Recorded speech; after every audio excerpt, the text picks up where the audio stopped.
सही आंसर क्या है? मनोलो मार्केज। ऐसे याद रखेंगे, भूलेंगे कंफ्यूज होंगे। अब इनका नाम है, इसी से इनको निकलना चाहिए कि तुम ही भाई फुटबॉल कोच है, तो बोलोगे क्या? मनोलो फुट मार्कोच। अब यहाँ फुट से आंसर निकलेगा फुटबॉल और मार्कोच आप देखेंगे कोच। अब यही है कि प्रश्न में ही आंसर है और आंसर में ही सिलेक्शन है। लिख कर रख लीजिए, तरीका यही है जो आपको एक बार आंसर याद होने के बाद न भूलने देगा न कंफ्यूज होने देगा, क्योंकि प्रश्न में ही जब आंसर की गांठ मार दिया है तो जब प्रश्न बोलेंगे तो आंसर खुद ब खुद निकलेगा।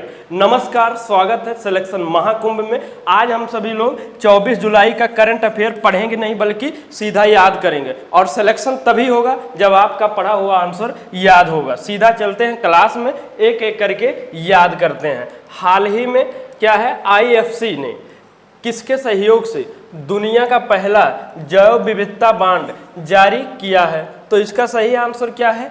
कोलंबिया है। बट हमें क्या करना है, याद कैसे रखना है ये देखेंगे। ये क्या है? दुनिया का पहला जैव विविधता बांड। अब जारी किसने किसने किया है? दो लोगों ने किया है। IFSC अर्थात कौन? अंतरराष्ट्रीय वित्त निगम, और BBBA एक कोलंबिया है, वहाँ दोनों लोगों ने मिलकर किया है। याद कैसे रखेंगे? बोलेंगे क्या? दुनिया का पहला जैव विविधता IFSC लंबियांड। जो ये दुनिया का पहला जैव विविधता बॉन्ड आप सीधा सीधा बोलते हैं।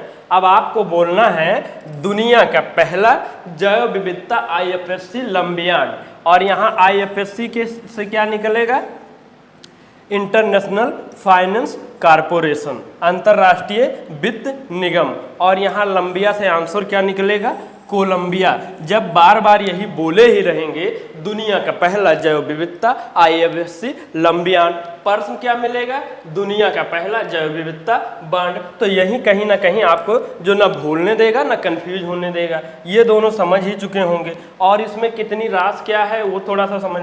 इसके लिए आवंटित कुल कितनी राशि है? $50 मिलियन है। और बाकी आप यहाँ जैव विविधता बांड समझ सकते हैं। अगर जैव विविधता से संबंधित है तो इसका कहीं ना कहीं संरक्षण का उद्देश्य होगा, और जितना भी, और ये किस लेवल पर है?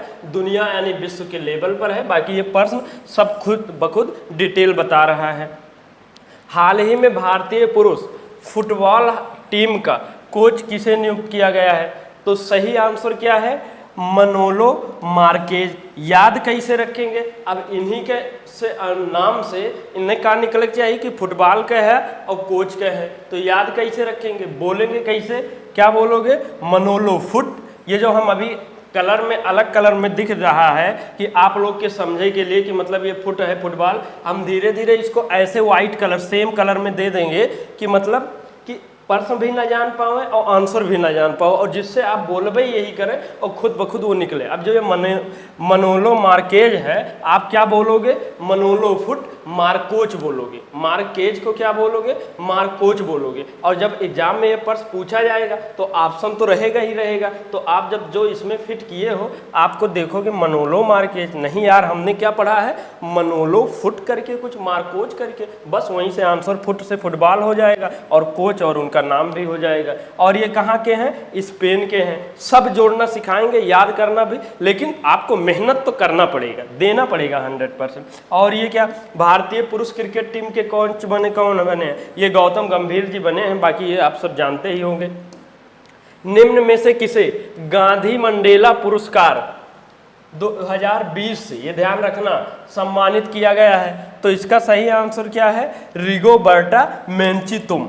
ठीक, अब देखें तो इसका पहले सही आंसर याद कर लेते हैं। अब यहाँ से चाहे रिगो उठा ले, बर्टा, मेंच, तुम जो उठाए के यहाँ जोड़ लो, और जोड़ोगे बोलोगे क्या? गांधी मेचू मंडेला तुम पुरस्कार 2020। कहीं ना कहीं जब मेंचू तुम आ जाएगा तो यहाँ ऑप्शन देखकर आप इस तक आंसर तक पहुँच चुके होंगे। लेकिन अगर आप लोग यहाँ थोड़ा दे लें, गांधी जी कह रहे हैं मैं तो ये पाया, ये वाला पुरस्कार पाया, मंडेला भाई तुम कौन सा पाया? तो यहीं से मतलब थोड़ा बहुत समझ लीजिए कि मंडेला जी, गांधी जी, मेंचू, और मंडेला तुम पुरस्कार अर्थात क्या हो जाएगा? रिगोबर्टा मेंचू तुम। और ये आप यहाँ देखेंगे तो एक चीज़ और पाएंगे, इसका पुरस्कार का क्या नाम है? गांधी मंडेला पुरस्कार। यहाँ पर ये अपना तरीका इनबिल्ट है। अगर आप इस पर ध्यान दें, पहले से ही जो हम तरीका बता रहे हैं कुछ जगहों पर लागू भी हो रहा है, वो किसी का नज़र आज तक नहीं गया है। अब देखिए, हमारा भी पहली बार इस पर ही गया है। देखिए ये गांधी है और मंडेला, इनका नाम तो ये है नहीं कि गांधी मंडेला है, नाम तो इनको क्या है, नेल्सन मंडेला जी है, और ये है नहीं। अब ये कहने का मतलब ये दो चीज छिपा हुआ, गांधी से महात्मा गांधी जी को समझ लो और मंडेला से नेल्सन मंडेला समझ लो। हम भी तो वही दो चीज करते हैं। जैसे हमें किसी को बहुत स्मार्ट कहना है तो हम क्या कहते हैं पता है, अक्षय देवगन कहते हैं। अब अक्षय और देवगन समझ गए, अक्षय से अक्षय कुमार हो गए और देवगन से क्या हो गए, अजय देवगन। मतलब तरीका ऐसा फिट करो कि जो ना भूले दे ना कंफ्यूज हुए दे, और उसी में 60 भाषा में बहुत लंबी बातें कहा जा सके। तो यही चीज़ है। अब यह है क्या, इसका कहने का सीधा उद्देश्य यह है कि जो जैसा गांधी जी के जो विरासत है, जिसको अच्छा कार्य के लिए आगे बढ़ाए हैं देश को, दोनों लोगों ने अपने अपने, उन्हीं सब कार्यों को उत्कृष्ट जो कार्य कर रहा होगा उनका, उसी लिए इनका ये पुरस्कार दिया गया है बस। और बाकी अगर डिटेल में चाहिए तो बहुत लंबा हो जाए, बस हम लोग का ये समझना है, आंसर यहाँ तक पहुँचना है। और ये कौन सा है, 2020 वाला पुरस्कार है। और ये हैं कि कहाँ, ग्वाटेमाला देश के क्या है, मानवाधिकार कार्यकर्ता। कहीं ना कहीं देखो मानवाधिकार मतलब मानव के अधिकार की बातें करते होंगे, दिलाते होंगे, संघर्ष करते होंगे। और गांधी जी और मंडेला जी क्या करते थे, वही तो करते थे कि आपका जो हक है, हक के लिए लड़ें बस, ठीक।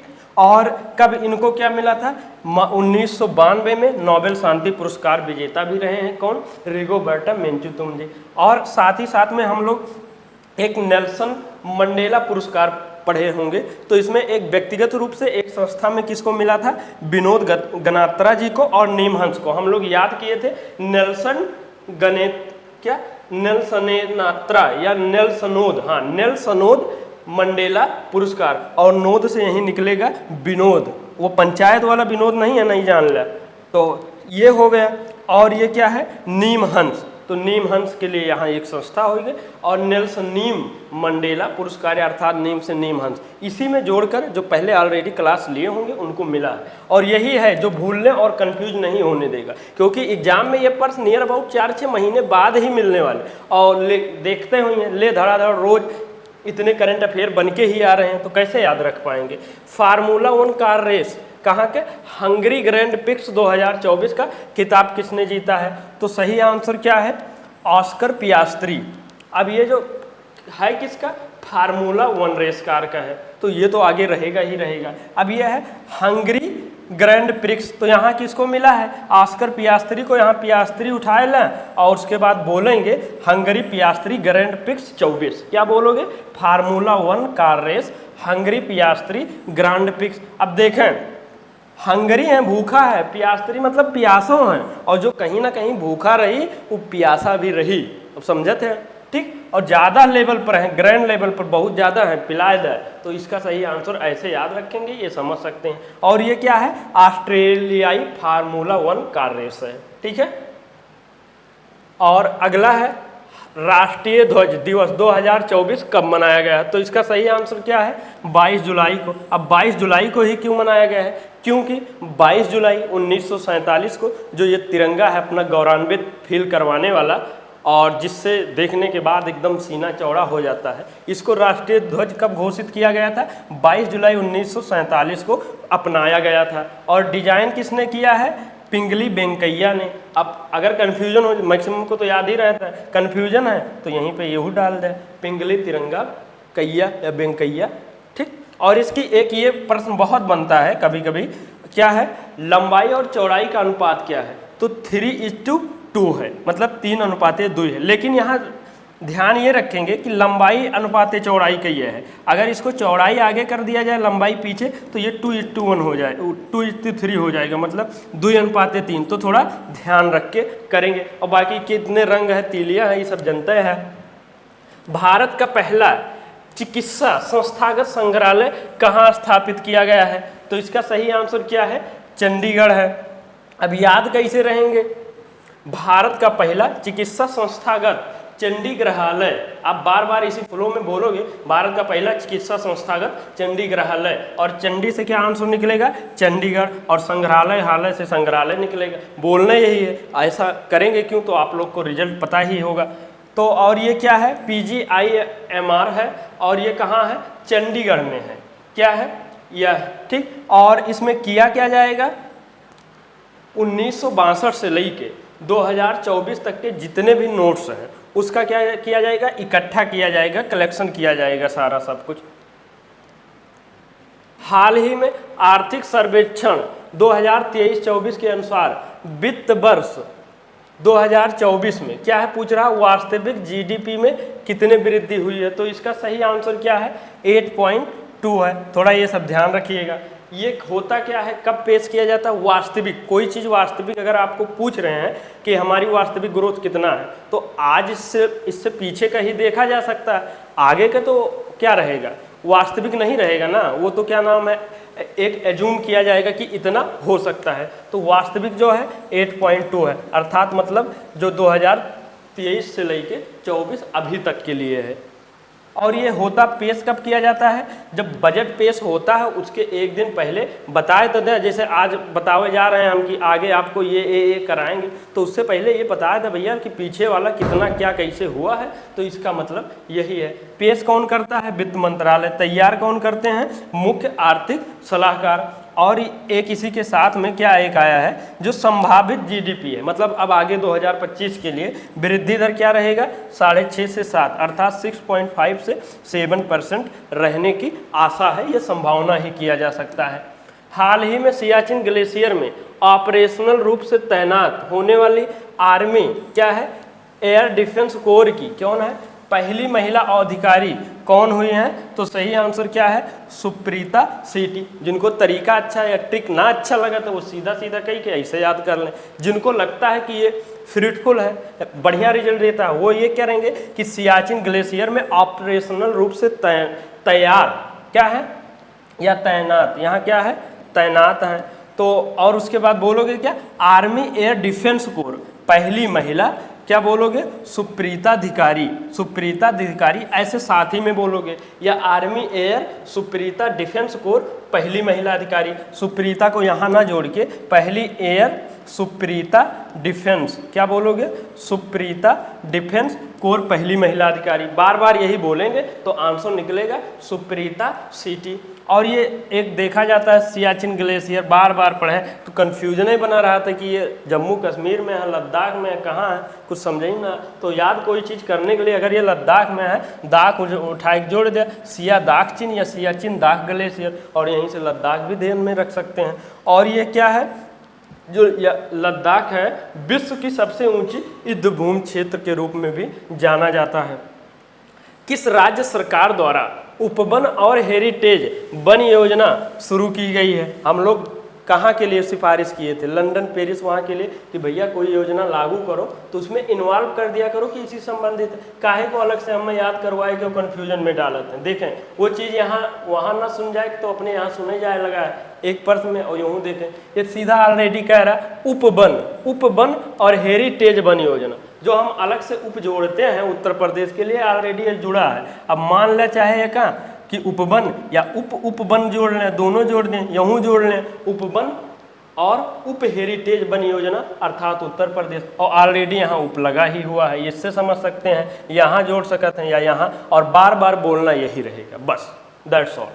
तो क्या होगा सही आंसर, उत्तर प्रदेश हो गया। ये है क्या, काहे के मतलब ये वन से संबंधित है और हेरिटेज एक सबके काहे के मतलब ये है कि भैया गांव से लेके शहर तक का हम सबको पौधा उपलब्ध कराएंगे, जागरूक कराएंगे, और ये आपको लगाना है। लेकिन हम इसमें थोड़ा और कहेंगे, इन्वॉल्व करेंगे कि आप लोग और आगे बात बढ़ाओ। सिर्फ पौधा और पेड़ लगावे से ना हो, जब उसका संरक्षण हुई होगा, जैसे आज कोई पौधा लगाया गया तो का 2 साल बाद 1 साल बाद देखा जाए भैया वो है कि बस खाली लगावे जा रहा, क्योंकि करोड़ों की संख्या में हर वर्ष लग रहा, लेकिन कहाँ लग रहा, जहाँ आज लग रहा वहीं फिर लगेगा, अर्थात मतलब उसका रिजल्ट बहुत कम आ रहा। तो इस पर भी फोकस किया जाए तो ज़्यादा बेटर रहेगा। बाकी हम लोग के अपना काम है।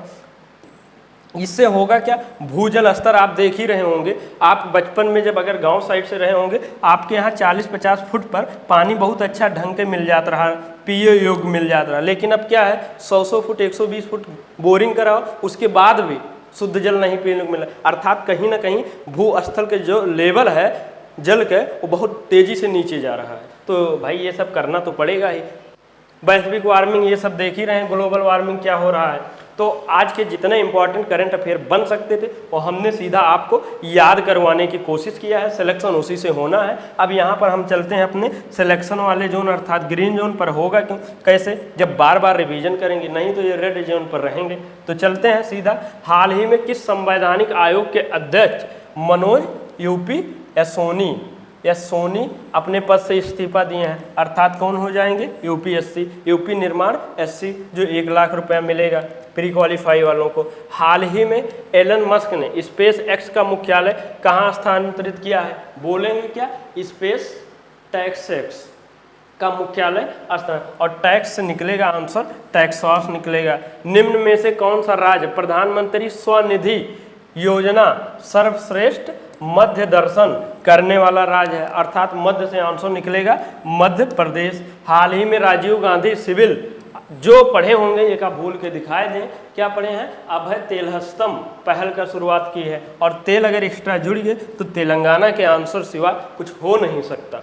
और हाल ही में राष्ट्रीय भूस्खलन पूर्वानुमान केंद्र, कुछ बदल लिया, पूर्वानुमान ना करें पश्चिमानुमान कह लें, और पश्चिमा से आंसर क्या निकलेगा, पश्चिम बंगाल। जैसे एक कहावत कहा गया है, गांव साइड में रहते हैं ना, सिटी वाले सब है, तो क्या कहा जा रहा है, दादा कहे रहे सरसैये ला दे तो वही लदबा का, अरे कुछ आगे बढ़ें, कुछ नया करें। तो ये तरीका जो दे रहे हैं पूर्वानुमान के अलावा पश्चिमानुमान भी कह लें कि वही में प्रश्नों हो जाए वही में आंसर, तो कुछ बदलें, अपडेट करें। और ये जो तरीका हम दे रहे हैं वही वाला कहना चाह रहे हैं कि अब जो पहले से चला आ रहा है वो मत करो, कुछ अलग करो, नया करो, तब सिलेक्शन होना। क्योंकि वैकेंसी रहेगी 2000, फॉर्म पड़ेगा कितनों कम, 2 लाख पड़ेगा, सिलेक्शन कैसे होगा, इसमें से 2 लाख में से 2000 कैसे आओ, जब अलग करोगे, स्मार्ट करोगे, जल्दी करोगे तभी आना है। तो यहाँ पर सिखाया जा रहा है, आपको करना पड़ेगा।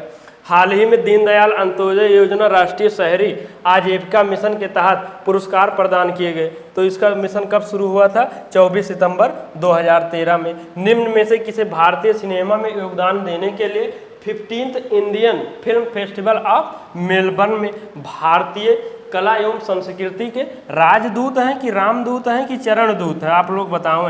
अब राम से रामचरण तेजा हो गए, और या तो का नाम है चरण हो गए, और बढ़िया वो का सब जोड़े नहीं तो तेज ही जोड़ दिया, तेज दूत। अगर दूत है, आप किसी को बना रहे हो, अगर तेज है, टैलेंटेड है, तो और ही बढ़िया है, कुछ भी कर सकते हैं। हाल ही में पर्यावरण संरक्षण के लिए ग्रॉस एनवायरनमेंट प्रोडक्ट इंडेक्स में की शुरुआत करने वाला भारत का पहला राज्य कौन सा है, तो आप सभी लोग बताओ, महाराष्ट्र, आंध्र प्रदेश, उत्तराखंड, तमिलनाडु। अब ये तो कंफर्म नहीं हो रहा, आप लोग देख लीजिएगा। हाल ही में किस वैश्विक कंपनी ने सॉफ्टवेयर आउटेज के कारण दुनिया भर में एयरलाइन से लेकर हेल्थ केयर तक वैश्विक सेवाएं प्रभावित हुई है, तो इसका सही आंसर क्या है, माइक्रोसॉफ्ट। अब सॉफ्ट हो ही गए हैं, कमज़ोर हो ही गए हैं आप लोग, बढ़िया से बाहर ना धूप में निकलते हैं, कमरे में बंद रही हैं तो तनिको सा धूप ना आवे, और के बाद एसी में रहा है, बाहर ना निकले, तो इससे क्या होंगे, सॉफ्ट ही नहीं बल्कि बहुत ज़्यादा सॉफ्ट हुई हैं, जो आगे चल के नुकसान हुई, और नुकसान देख ही सकते हैं, तो अर्थात माइक्रोसॉफ्ट आंसर होगा।